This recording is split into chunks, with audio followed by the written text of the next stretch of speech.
भाई साहब, हमारे भोजपुरी का स्तर इतना गिर गया है ना, इसका लेवल इतना गिर गया है कि अब लगता है कि भोजपुरी अब बचेगा ही नहीं। वो इसलिए क्योंकि आज एक रील्स मुझे देखने को मिलता है और उस रील्स में खेसारी लाल यादव और वरुण धवन एक्ट करते हुए नजर आते हैं। उस रील्स में जब आप कुछ चीजों को नोटिस करेंगे तो आप ये देखेंगे कि खेसारी लाल यादव उसमें जिस तरीके की एक्टिंग कर रहे हैं, उनकी एक्टिविटी जिस तरीके की है, लगता है कि वो एक फ्लो में वरुण धवन को भी वो पीछे छोड़ देंगे। और इस तरीके की एक्टिंग लोग बोलते थे कि बॉलीवुड वाले लेवल की एक्टिंग या परफॉर्मेंस नहीं कर सकते भोजपुरी वाले, उसमें वो वरुण धवन को भी मात देते हुए नजर आता है। इस तरीके की उनकी एक्टिंग है। हालांकि वरुण धवन की बहुत ज्यादा अच्छी एक्टिंग, उनको खराब नहीं कह रहे हैं, बट जिस तरीके की इनका फ्लो था वो कुछ अलग ही फील दे रहा था। इस तरीके का एक एक्टर है हमारे भोजपुरी में जिसका नाम है पावर स्टार पवन सिंह। वो राइज एंड फॉल में जाते हैं और वो बिग बॉस को भी पीछे छोड़ देते हैं टीआरपी के मामले में, और हर जगह उनका ही चर्चा हो जाता है। एक नए से शो की इतनी ज्यादा हाइप बन जाती है जैसे हर कोई पूरी देश में उसी की बात हो रही हो। ये चीज भोजपुरी को डुबा के मानेगी। और सच में एक बात और आपको बताऊंगा, भोजपुरी में सबसे बड़ी बात यह है कि आज तक भोजपुरी में सिंगल पर्सन कोई ऐसा एक्टर नहीं है, एक भी कोई भी हो, चाहे निरहुआ से लेकर के रवि किशन से लेकर के पवन सिंह से लेकर खेसारी लाल यादव तक, चाहे आप जिसको एनीथिंग गिन लीजिए, कोई भी आज तक ऐसा एक्टर हुआ ही नहीं जो कि 150-200 करोड़ की फिल्में फ्लॉप करा दिया हो। इसीलिए लगता है कि भोजपुरी गर्त में जा रही है।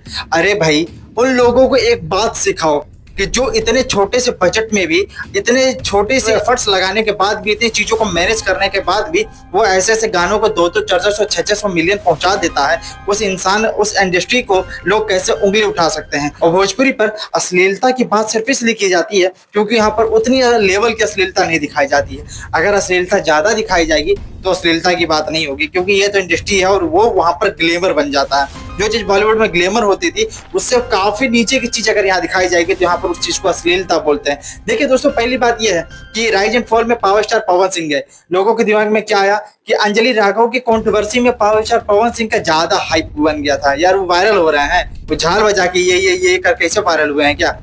ऐसे ऐसे लोग सेंस बनाते हैं कि वो इस समय ट्रेंड पर चल रहे थे। वो नेशनल मीडिया पर, तो यूट्यूब पर, तो हर जगह रील्स पर, हर जगह वो ट्रेंड कर रहे थे, इसलिए उन्हें राइट सेल फॉर्म में बुलाया गया है। इसीलिए वो कोई रील्स क्रिएटर है क्या, इन्फ्लुएंसर है क्या?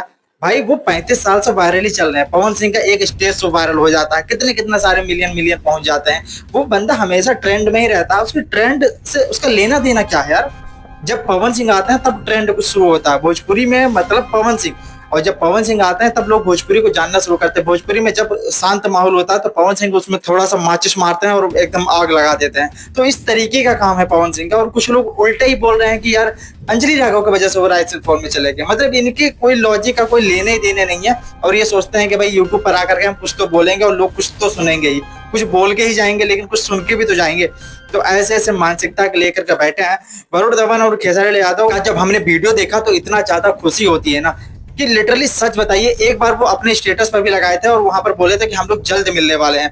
हालांकि किसी प्रमोशन पर नहीं मिल पाए, लेकिन इस तरीके के एक भोजपुरी एक्टर के साथ, और वो भी बॉलीवुड के वरुण धवन के साथ, अगर इनका कोई कोलैब देखने को मिल जाता है तो बहुत अच्छी बात है। आज गाने में लिए हैं, कल फिल्मों में भी लेंगे, और वैसे भी एक कहीं ना कहीं अटैचमेंट तो देखने को मिल रही है। यहाँ से भोजपुरी का लेवल ही आगे बढ़ता है। और जब बॉलीवुड समझ लीजिए कि एक वो विश्वविद्यालय है, उसके अंदर तमाम महाविद्यालय आते हैं, तो ठीक है, चाहे पंजाबी हो, हरियाणवी हो, भोजपुरी हो, कोई भी इंडस्ट्री हो, अगर वहां के कलाकार जाकर बॉलीवुड में काम करेंगे तो इन सब का स्तर बढ़ेगा। और बॉलीवुड में काम ऐसा नहीं मिल जाता, उसके पहचान बनानी पड़ती है। बहुत सारे एक्टर ऐसे हैं जो जाकर के वहां पर घूमते हैं, कोई अगल बगल वाला पहचानता तक नहीं, कोई नाम तक नहीं जानता है।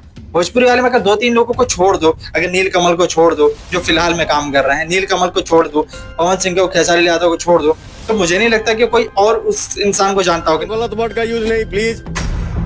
नीलकमल का भी एक और गाना आया जो कि टी सीरीज से आया है, जो कि मनोज मुंतशिर के साथ आया, वो भी काफी ज्यादा सुनने में अच्छा लग रहा है। वो भक्ति गाना है, तो वहां पर हम ये नहीं करेंगे कि वो कितना व्यूज गया, कितना लाइक आया, कितना कमेंट गया, ये सब हर जगह ये चीजें शोभा नहीं देती है। लेकिन गाना सुनने में जो भक्ति है वो काफी ज्यादा फील दे रहा है। और ये गाना माता रानी का, तो फिर क्या ही बात करना। तो ये चीजें देखने के बाद अच्छा लगता है कि कहीं ना कहीं बॉलीवुड में वो भी जा रहे हैं, बॉलीवुड में ये भी जा रहे हैं, और एक अलग ही अपना रफ्तार पकड़े, एक अलग ही दिशा में लेकर गए पवन सिंह। आज राइज एंड फॉल में अगर पावर स्टार पवन सिंह गए हैं तो आपको नहीं लगता है कि अगले सीजन में खेसारी लाल यादव को बुलाया जाएगा? कुछ लोग बात कर रहे हैं इसी सीजन में, लेकिन इसी सीजन का बजट ही भाई 40 दिन का है, ठीक है? तो इस सीजन में तो पवन सिंह ने हाइप बना ही दिया है, लेकिन आप श्योर मानिए कि अगले सीजन में किसी न किसी को जरूर बुलाया जाएगा। ना तो खेसारी लाल यादव को बुलाया जाए, हो सकता है नीलकमल को बुलाया जाए, हो सकता है किसी अन्य एक्टर को बुलाया जाए, हो सकता है अक्षरा सिंह को बुलाया जाए, किसी न किसी को तो जरूर बुलाया जाएगा और यहाँ से पहचान बढ़ेगी। तो पवन सिंह ने एक रास्ता तो बना करके दे ही दिया है, तो इस चीजों को अप्रिशिएट करो, इस चीजों पर गुमान करो और इन सब चर्चाओं पर आपकी अगर कोई राय है तो कमेंट बॉक्स खुला रहता है। मिलते अगले वीडियो में कोई नए फैक्ट के साथ, तब तक के लिए इजाजत दीजिए। जय हिंद।